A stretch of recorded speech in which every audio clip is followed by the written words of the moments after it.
Hello Livingston, and welcome to the first episode of Livingston Water, where I answer frequent questions that Livingston residents have about its water.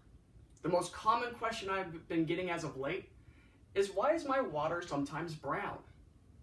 Well, that's a very complicated question. I'm going to go through the reasons it turns brown, the safety of it, and then also what we're doing to prevent it in the future. First, Livingston is broken up into 4 separate quadrants. Each of these quadrants have wells.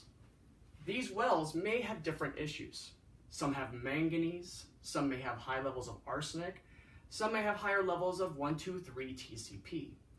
Each of these wells have to be treated so we can put safe water into the system.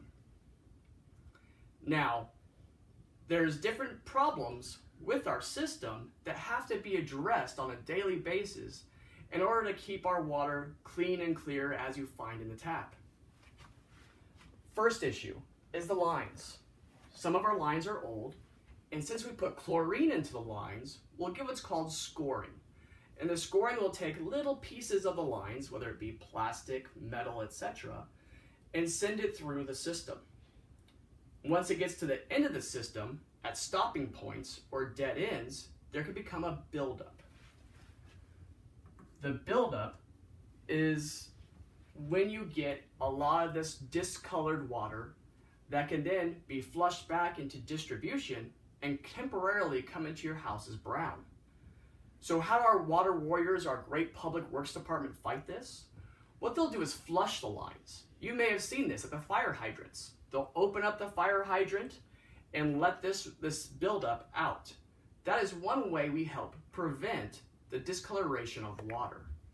Now, since we have 4 different quadrants, we have to do the flushing in each of these quadrants on a rotation or a schedule. Our water engineers and our water department focus on when are the best times to do it to make it so you have the least amount of brown water ever. Next thing we have is manganese. Manganese is a metal that is found in a few of our wells.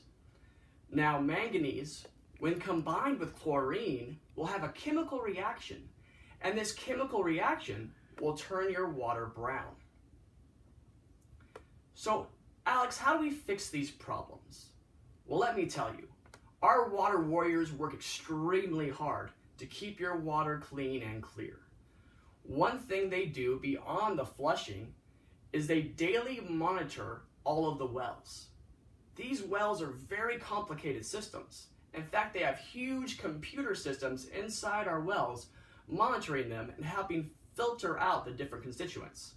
Later, I'll show you some pictures of these complicated machines. What else are we doing? Soon we'll be doing what's called sequester. What's sequester? I have no clue. It's a complicated word and it's a big word. Basically, how it's been explained to me by our engineers and staff, it's a chemical that will wrap the metals that interact poorly with chlorine, causing this discoloration, and making it so it can go through without ever changing the color. Now, at the same time, if we have large buildups, then the discoloration could occur because the sequestering agent will go away over time. What are we also doing to improve this in the future? Well, one thing is right now we're working on grants for surface water programs so we can add more fresh water into our system. These are some of the basic things that we're doing to try to prevent it. Now, what should you do if the water turns brown? Look in the comments below and you'll have the telephone number for the city to report brown water, so our water warriors can get out there and flush those lines and create a temporary fix. Or you have the option just to private message me here on Facebook or send me a text. And I'll call on-duty officers out there to make sure that this water gets flushed out and you can have that fresh water again. Alex, is the brown water safe? Is that milky water we sometimes get safe? Absolutely. It just has a discoloration from that chemical reaction of chlorine and manganese, or the little buildups. If you brought me a water bottle of it right now, I'd happily drink it. It's safe to drink. as long as our water is within the state guidelines.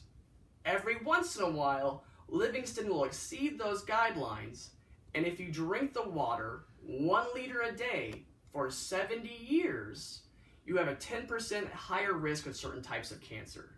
Of course, that's when our water is outside the state guidelines. But that's episode 2, when we talk about water quality and what we're doing to continually try to maintain that water quality.